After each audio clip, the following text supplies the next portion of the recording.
Hey everyone! Tonight we're drifting back to the 1400s, to a time when making dinner was a full day affair involving fire, fear, and a shocking amount of animal organs. So get comfortable, dim the lights, and let's wander through the kitchens of the 15th century, where everything took forever and almost nothing was refrigerated. Now, before we get too deep into this, I should mention that when we talk about food in the 1400s, we're really talking about two completely different experiences. There was the food that peasants ate, which was mostly bread and sadness, and then there was the food that the wealthy ate, which was mostly meat and more meat, with a light garnish of additional meat. The gap between these two culinary worlds was so vast that they barely qualify as the same activity. One was survival, the other was performance art involving swans. Let's start with bread. Because if you were alive in the 15th century, you were eating bread, a lot of it. Bread was everywhere. It was the foundation of every meal, the thing that kept you from dying, and also, occasionally, the plate you ate off of. Yes, really. The wealthy would sometimes use thick slabs of stale bread as plates, which they called trenchers. After the meal, these gravy-soaked bread plates would be given to the poor, which sounds generous until you realize the wealthy had just used them as dinnerware. Making bread in the 1400s was not like making bread today, where you can just buy a bag of flour that's been milled by machines and conveniently de-rocked. No, in the 15th century, grain had to be taken to a mill, ground between massive stones, and the resulting flour was gritty, very gritty, full of tiny stone fragments that would slowly wear down your teeth over the course of your life. Archaeologists can actually tell how much bread someone ate by looking at their toothware, which is both fascinating and depressing. The type of bread you ate depended entirely on your social status. The wealthy ate white bread made from refined wheat flour. The poor ate dark, dense bread made from rye, barley, or sometimes peas. And if you were really struggling, you might be eating bread made from acorns or even bark. Bark bread was exactly what it sounds like, and it was about as delicious as you'd expect. Baking bread required a communal oven in most villages, because building and maintaining your own oven was expensive and complicated. So everyone would prepare their dough at home, mark it somehow so they'd recognize it later, and bring it to the communal oven where it would be baked alongside everyone else's loaves. This system worked fine until someone's bread went missing, at which point village drama would ensue. Now let's talk about meat, because the wealthy in the 1400s were absolutely obsessed with it. A grand feast might feature dozens of different animals, including some you definitely weren't expecting. Peacocks were popular, not because they tasted good, but because they looked impressive. Swans were served at royal banquets, often redressed in their own feathers after cooking, so they'd appear alive on the table, because nothing says "I'm rich" quite like a dead bird dressed up as a living bird. Preparing meat in the 15th century was a multi-day process that involved a concerning lack of food safety knowledge. Animals were slaughtered, butchered, and then, well, they just kind of sat there until someone decided to cook them. There was no refrigeration, obviously. The best you could do was store meat in a cool cellar and hope for the best. This is why so many medieval recipes call for heavy spicing, not because medieval people loved spices so much, but because spices helped mask the taste of meat that was starting to turn. The kitchen of a wealthy household in the 1400s was a massive operation, usually located in a separate building from the main house because of the fire risk. And fire risk was very real. Cooking was done over open flames, in massive fireplaces that were essentially controlled infernos. Meat would be roasted on spits turned by children or dogs. Yes, dogs. Some kitchens had special treadmills that dogs would run on to turn the roasting spits, which seems inefficient for everyone involved, but here we are. Boiling was the other main cooking method, done in huge cauldrons suspended over the fire. These cauldrons were never really cleaned, just used continuously for whatever needed boiling that day. Soup, stew, sometimes laundry. The lines were blurrier than you'd hope. Vegetables existed in the 1400s, technically, but they were viewed with deep suspicion by the wealthy, who believed that eating things that grew in the ground was peasant behavior. The poor ate vegetables because they had to. Onions, leeks, cabbage, turnips, peas. These were boiled into submission until they barely resembled food, then eaten because the alternative was starvation. The wealthy, meanwhile, were developing gout from their all-meat diets and wondering why their bodies hurt all the time. Doctors would recommend bloodletting, which helped nothing, and the cycle would continue. Let's drift over to the subject of preservation, because keeping food from rotting was a full-time concern in the 1400s. Without refrigeration, you had to get creative. And by creative, I mean you had to salt everything. Salting was the primary method of preserving meat and fish. You'd pack the food in salt, let it sit for weeks, and then, when you wanted to eat it, you'd have to soak it for days to make it even remotely edible. The result was meat that tasted like the ocean had a grudge against it, but at least it didn't kill you. Smoking was another preservation method. Meat and fish would be hung in a smokehouse and exposed to smoke for days or weeks until they were dried and preserved. This gave everything a smoky flavor, which must have gotten old pretty quickly when literally every protein you ate tasted like a campfire. Pickling was used for vegetables. Apparently, boiling them into mush wasn't enough punishment. Vegetables would be preserved in vinegar or brine, which made them last longer but also made them taste like vinegar or brine, which again is not ideal. Then there was the delightful practice of making things into pies.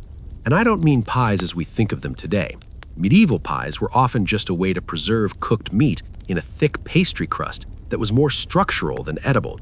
You'd cook the meat, seal it in a coffin of pastry. Yes, they called it a coffin. And the pastry would protect the meat from air and contamination. Sometimes the pastry wasn't even meant to be eaten. It was just a container, a bread box that you threw away. Very efficient. Dairy was another adventure in food safety. Milk spoiled almost immediately in the summer heat, so it was usually turned into cheese or butter as quickly as possible. Cheese making in the 1400s was a local affair. Every region had its own style, and many of them were, by modern standards, kind of terrifying. But they kept people from starving, so they served their purpose. Butter was salted heavily to preserve it, which meant that most butter tasted like salty butter all the time. There was no such thing as sweet cream butter unless you were eating it the same day it was made, and even then you were taking your chances with whatever bacteria were having a party in there. Now let's talk about the spice trade, because this is where things get interesting in a geopolitical sort of way. Spices in the 1400s were expensive, absurdly expensive. Pepper, cinnamon, cloves, nutmeg, these came from far away, transported along trade routes that passed through multiple hands before reaching Europe. Each middleman took their cut, and by the time spices arrived in London or Paris, they cost more than gold by weight. Not literally, but close enough that owning a well-stocked spice cabinet was a serious flex. The wealthy used spices not just for flavor, but as a status symbol. A heavily spiced dish announced to everyone at the table that you were rich enough to afford imports from Asia. It didn't matter if the dish actually tasted good. What mattered was that it tasted expensive. Sugar was in the same category. It came from the Middle East and was so costly that it was often used more as a spice than as a sweetener. People would sprinkle sugar on meat, which sounds bizarre to us now, but in the 1400s it was a power move. Yes, I'm so rich I'm putting sugar on my chicken. What of it? Honey was the more common sweetener for regular people, and it was used in everything. Drinks, desserts, meat glazes. Beekeeping was a valuable skill, and honey was a trade good worth protecting. People have been obsessed with honey for thousands of years, and the 1400s were no exception. Let's meander over to the topic of drinks, because water in the 1400s was not something you wanted to drink if you could avoid it. Water sources were often contaminated, especially in cities where human waste and industrial runoff all ended up in the same rivers people drew their drinking water from. This was not a recipe for health. So instead, people drank ale. Everyone drank ale. Children drank ale. Monks drank ale. Ale was safer than water because the brewing process involved boiling, which killed off most of the dangerous bacteria. But this wasn't the strong, hoppy beer we drink today. Medieval ale was weak, often around 1 to 2% alcohol, just enough to make it safer to drink, but not enough to get you drunk unless you really committed to the task. It was more like liquid bread, which makes sense because it was made from basically the same ingredients. The wealthy drank wine, which was imported from France or other wine-producing regions. Wine was a status symbol, and the quality varied wildly. Some of it was probably quite good. Some of it was probably vinegar with aspirations. Then there was mead, which is fermented honey and water. Mead was an ancient drink even by the 1400s, and it was associated with celebrations and special occasions. It was sweet, strong, and took months to make properly. It was also, by all accounts, a nightmare to produce in large quantities, so it remained a special occasion beverage. Let's drift back to the kitchen now and talk about the people who actually did all this cooking. In a wealthy household, the kitchen was staffed by a small army of workers, each with their own specific role. There was the head cook, who planned the menus and oversaw everything. Below him were various specialists: the sauce maker, the pastry maker, the person in charge of roasting meat, the person who just stirred pots all day. It was a hierarchy as rigid as any other part of medieval society. And at the bottom of this hierarchy were the children who did the grunt work, turning spits, fetching water, plucking birds, scrubbing pots. It was hot, dangerous work. Burns were common, fires were common. The kitchen was one of the most dangerous places in the household, and the people who worked there were often treated as expendable. In peasant households, of course, there was no kitchen staff. There was just whoever was responsible for keeping the family fed, which was usually the women of the house. Cooking was done in a single pot over a fire, and meals were simple because they had to be. Pottage was the standard dish, a thick stew of whatever vegetables, grains, and occasionally meat were available. It would simmer all day, and people would eat from it as needed. The pot was rarely emptied or cleaned, just continuously refilled with new ingredients. This was known as a perpetual stew, and while it sounds horrifying to modern sensibilities, it was actually a fairly efficient way to cook. Herbs were used for flavor, but also for medicine. The line between food and medicine was blurry in the 1400s. Garlic was eaten to ward off illness, sage was used to aid digestion, fennel was thought to improve eyesight, which it definitely didn't, but people believed it anyway. Many herbs that we use for cooking today were originally used for their supposed medicinal properties, and some of them actually worked, though usually not for the reasons people thought. Now, let's talk about feast culture, because this is where the food of the 1400s really gets absurd. When the wealthy wanted to show off, they threw feasts that lasted for hours and featured courses upon courses of increasingly elaborate dishes. These weren't just meals, they were spectacles. A feast might begin with a parade of dishes carried into the hall by servants, each dish more ornate than the last. Whole roasted animals, pies shaped like castles, jellies molded into fantastical shapes. These weren't meant to be eaten so much as admired, though people eventually did eat them because sugar was expensive and you didn't waste it. Entertainment was woven into the meal. Musicians played between courses, jesters performed. Sometimes there were elaborate theatrical presentations with actors emerging from giant pies. Yes, really, that's where the phrase 4 and 20 blackbirds baked in a pie comes from, though they Usually used other birds, and the birds were alive, which seems stressful for everyone. The food itself at these feasts was often more about presentation than taste. A peacock might be roasted, then refeathered and positioned to look alive. A boar's head would be presented on a platter, an apple in its mouth, glazed to a shine. It was all very extra, in the way that only people with too much money and too much time can be. And after the feast, the leftovers would be distributed to the servants and the poor who gathered outside the gates. This was seen as an act of charity, but it was also a very public display of wealth. Look how much food we have left over after feeding 100 people. Let's ease into the topic of fast days, because not every day in the 1400s was a feast day.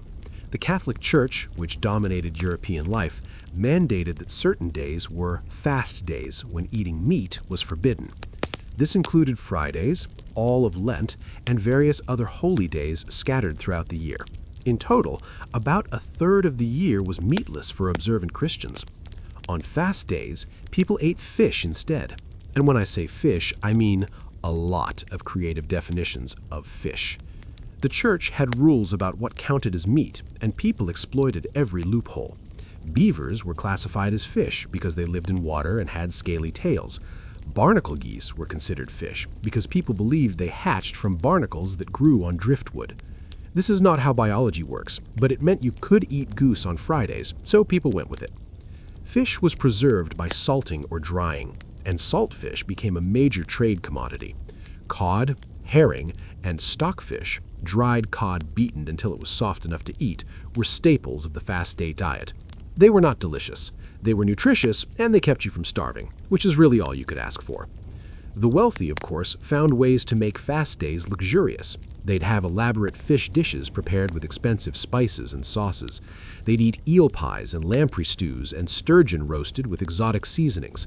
Fasting for them was less about deprivation and more about showing that even their meatless meals were better than what peasants ate on feast days. Peasants, meanwhile, ate pottage with no meat in it, which was not that different from what they ate the rest of the week. The whole concept of fasting as sacrifice doesn't really work when you're already barely eating. Now, let's wander over to the strange world of medieval culinary medicine, because the 1400s had some truly baffling ideas about food and health. The prevailing medical theory was humorism, which held that the body was governed by 4 humors: blood, phlegm, yellow bile, and black bile. Each humor was associated with different qualities: hot, cold, wet, or dry, and every food was also categorized by these qualities. The goal was to balance your humors by eating the right foods. If you were too hot, you needed to eat cooling foods. If you were too wet, you needed drying foods. This sounds logical until you realize that the classifications were completely arbitrary. Cucumbers were cold and wet. Pepper was hot and dry. Meat was hot and wet, unless it was poultry, which was hot and dry, unless it was waterfowl, which was cold and wet. It was a mess. Doctors would prescribe specific diets based on a person's humoral imbalance, and these diets rarely helped because the whole system was nonsense. But people followed them religiously, convinced that eating the wrong food would make them sick or even kill them. This led to some strange practices. Fruit was viewed with suspicion because it was considered cold and wet, which could lead to an excess of phlegm. So people would cook fruit with warming spices or avoid it altogether. Raw vegetables were even worse. Only peasants ate raw vegetables, and look how sickly they were. Never mind that the peasants were sickly because they were overworked and malnourished, not because they ate cabbage. The wealthy would sometimes eat impossibly elaborate meals designed to balance their humors, with each dish carefully calculated to counteract the effects of the previous one. It was nutritional nonsense disguised as science, but it gave people a sense of control over their health, which was probably comforting in an era when medicine was mostly guesswork and prayer. Most cooking in the 15th century happened over an open fire. Not a nice controlled stovetop with adjustable burners, but an actual fire in the middle of your floor, or in a fireplace if you were fancy enough to have one. This fire served multiple purposes. It heated your home, it provided light, and it cooked your food. It also occasionally burned your house down, but that was just one of those things you accepted as a risk of medieval living. The fire was the heart of the household, literally and figuratively. It was kept burning as much as possible because starting a new fire was tedious. You didn't have matches. You had flint and steel, which required patience, dry tinder, and a certain amount of luck. Or you walked to a neighbor's house and borrowed some embers, which was the medieval equivalent of asking to borrow a cup of sugar, except more pathetic. Cooking over an open fire required skill. You couldn't just set a pot on the flames and walk away. You had to manage the heat, adjust the distance from the fire, and constantly monitor your food to prevent burning. Most cooking was done in cauldrons, large iron pots that hung over the fire on hooks or chains. These cauldrons were expensive and passed down through generations. If you owned a good cauldron, you were genuinely proud of it. Everything went into the cauldron. Stews, soups, porridges, boiled meats. If it involved liquid, it went into the pot and simmered for hours.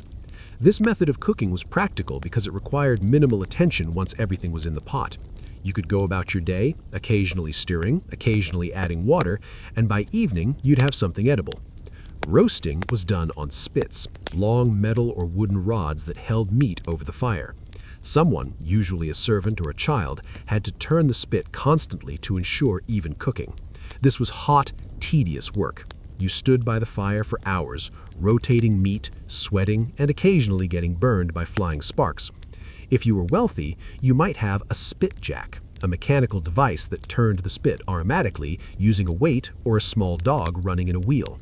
Yes, dogs. There were actual dogs bred specifically to run in wheels that turned roasting spits.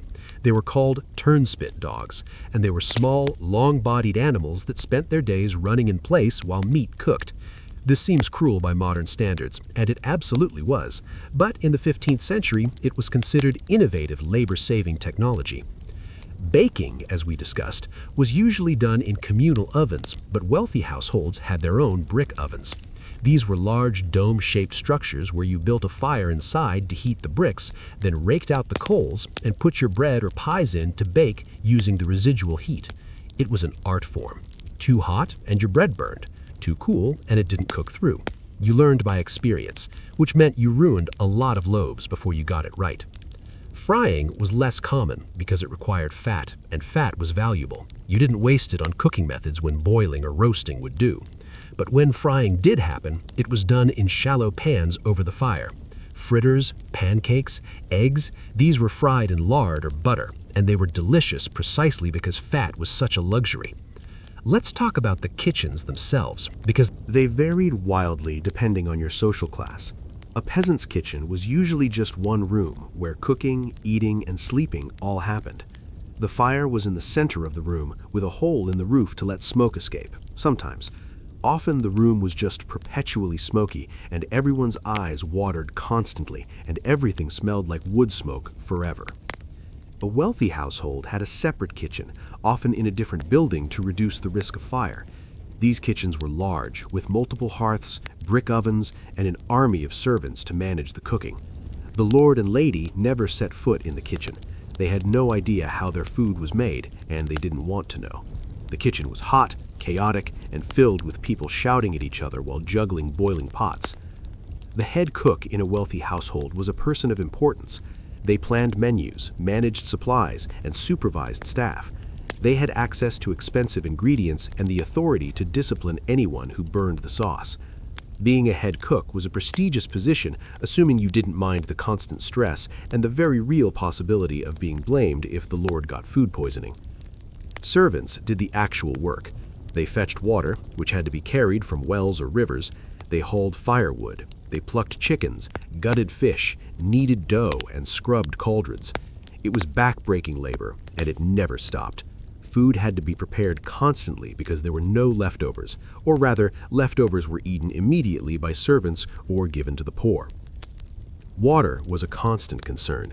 Clean water was surprisingly hard to come by, which is why most people drank ale or weak beer instead. Water could be contaminated, and medieval people knew this, even if they didn't understand germ theory. So they boiled water for cooking, and they brewed ale for drinking. Ale was safer because the brewing process killed bacteria, though nobody knew why. They just knew that people who drank ale got sick less often than people who drank water, which was enough. Speaking of ale, let's drift into beverages, because what people drank in the 15th century was just as interesting as what they ate. Ale was the default drink for everyone. Men, women, children, everyone drank ale with every meal. It was weak, usually around 1 to 3% alcohol, so you weren't getting drunk, just mildly hydrated and possibly buzzed. Ale was made from malted barley, water, and yeast. Hops weren't widely used yet, so medieval ale was sweet and had to be consumed fresh. It went bad quickly, which meant brewing was a constant task. Most households brewed their own ale. It was considered women's work, part of the daily routine, along with baking bread and feeding chickens.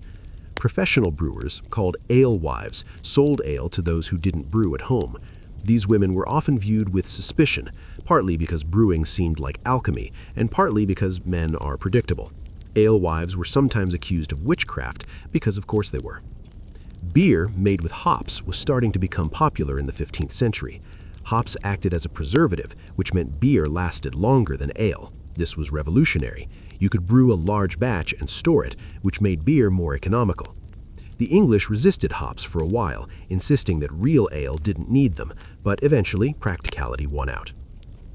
Wine was for the wealthy. It was imported from France, Spain, and Italy, and it was expensive.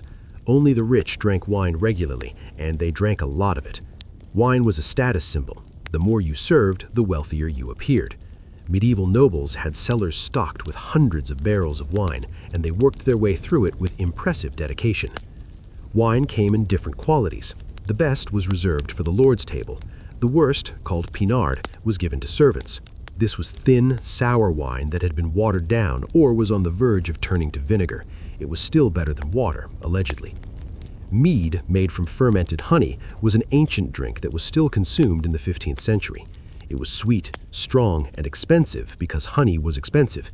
Mead was associated with celebrations and special occasions. You didn't drink it every day unless you were very wealthy or very determined to bankrupt yourself.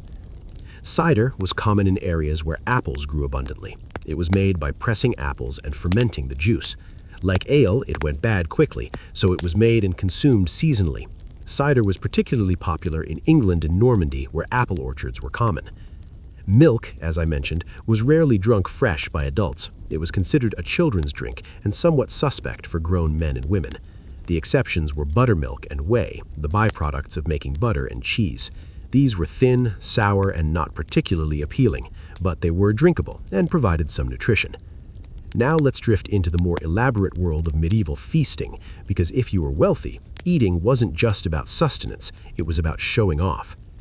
A medieval feast was not a meal. It was a performance, a display of wealth, power, and culinary excess that could last for hours and featured dozens of courses. If you were invited to a feast, you were in for an experience that would range from impressive to deeply uncomfortable, depending on your tolerance for eating swan. Feasts were held to mark important occasions, weddings, victories, treaties, religious holidays, or simply because the Lord felt like reminding everyone that he was rich. These events required weeks of preparation. Animals were slaughtered, spices were measured out, and the kitchen staff worked around the clock to produce food in quantities that bordered on absurd. The feast began with servants processing into the hall carrying dishes, not just plates of food, but elaborate presentations designed to impress. A roasted peacock with its feathers reattached, a pie that contained live birds that flew out when it was cut open, a castle made entirely of marzipan. These were called subtleties, and they were the medieval equivalent of edible Instagram content. Subtleties were meant to demonstrate the wealth and creativity of the host. They were often allegorical, depicting scenes from mythology or biblical stories. A sugar sculpture of St. George slaying the dragon, a pastry model of the Tower of London. These creations were as much art as food, and they were paraded around the hall so everyone could admire them before they were dismantled and eaten. The food itself was served in a specific order. First came the pottages, thick soups and stews, then roasted meats, venison, pork, beef, game birds, then more elaborate dishes, pies filled with multiple kinds of meat, fish courses if it was a fast day, more roasted birds. Between courses, servants cleared the tables and brought out new dishes. This went on for hours. Guests ate with their hands mostly. Forks were rare in the 15th century. You had a knife, which you brought with you because people traveled with their own cutlery. You used your knife to cut meat, and you used your fingers to eat it. Spoons were used for soups and stews. Everything else was finger food. Meat was served in large portions, often an entire bird or a massive cut of roast. You weren't expected to eat it all yourself. You shared with the people sitting near you. Dining was communal. You took what you wanted, and you passed the rest. If you were sitting next to someone important, you made sure they got the best pieces. If you were sitting next to someone you disliked, well, they got the gristle. Bread trenchers served as plates, as we discussed. They soaked up juices and sauces, and by the end of the meal, they were soggy and flavorful. If you were still hungry, you ate your trencher. If not, it went to the poor waiting outside, who were very interested in your leftover bread. Sauces were everywhere. Medieval cuisine loved sauces. They were made from wine, vinegar, spices, and ground nuts or breadcrumbs for thickening. There were dozens of varieties. Green sauce made with herbs, mustard sauce, almond milk sauces, sweet and sour sauces. These sauces were strong, acidic, and heavily spiced. They transformed bland meats into something flavorful, or at least something that tasted less like it had been sitting in salt for 6 months. Wine flowed constantly. Servants moved through the hall, refilling cups, and guests drank freely. Getting drunk at a feast was expected and even encouraged. A successful feast was measured partly by how intoxicated everyone became. Moderation was not a medieval virtue, at least not at parties. Entertainment accompanied the meal. Minstrels played music, jugglers performed, jesters told jokes that were probably not as funny as people pretended. In some cases, plays or pageants were performed between courses, depicting moral lessons or historical events. Dining and theater were intertwined. The final course was dessert, which usually meant fruit, nuts, cheese, and sweet pastries. Wafers, cakes made with honey and spices, sugared almonds. These were treats reserved for the end. Sugar was so expensive that serving it demonstrated serious wealth. If you served multiple sugared dishes, you were basically announcing to the room that you could afford to burn money. After the meal came the void, which was a final offering of wine and spices. Guests were served hippocras, a spiced wine, and small sweets to aid digestion. This was the signal that the feast was ending, and people could finally stumble off to bed, overfed and exhausted. But let's not forget the poor, because while nobles were gorging themselves on peacock, most people were eating pottage and hoping the harvest didn't fail.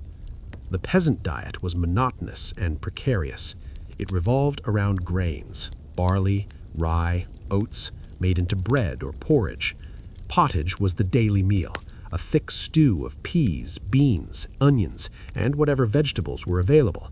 If you were lucky, you had a bit of bacon fat to add flavor. If you were unlucky, you had none, and your pottage tasted like sadness. Meat was a rarity. Peasants ate it a few times a year, usually at festivals or after a pig was slaughtered in autumn. The rest of the time, protein came from beans, peas, and occasionally eggs if the chickens were cooperating. Dairy was more common. Cheese, curds, and buttermilk supplemented the diet. Hunger was a constant threat. A bad harvest meant starvation. A late spring meant no food until summer. Medieval peasants lived one disaster away from famine, and disasters were frequent. Droughts, floods, plagues of locusts. Nature was not kind, and there was no government assistance. If your crops failed, you begged, you stole, or you died. Food security was so precarious that medieval people were obsessed with the idea of plenty. Fairy tales and folk stories often featured magical feasts, tables that provided endless food, lands where rivers flowed with milk and honey. These fantasies reflected the reality of scarcity. People dreamed about food because they didn't have enough of it. The church's fasting rules made things worse. For nearly half the year, you were supposed to avoid meat, dairy, and eggs. This was theoretically a spiritual discipline, but in practice it meant the poor ate even less variety. Fasting days forced people to rely on fish, which was expensive if you didn't live near water, or on grains and vegetables, which were nutritionally inadequate on their own. Malnutrition was common. Rickets, scurvy, anemia. These were diseases caused by poor diet, and they were everywhere. Children grew up stunted. Adults suffered from chronic weakness. The wealthy had their own health problems, gout, obesity, liver disease from too much wine, but at least they were well fed while they suffered. Let's drift into the world of food preservation more deeply now, because keeping food from rotting was one of the great challenges of the 15th century.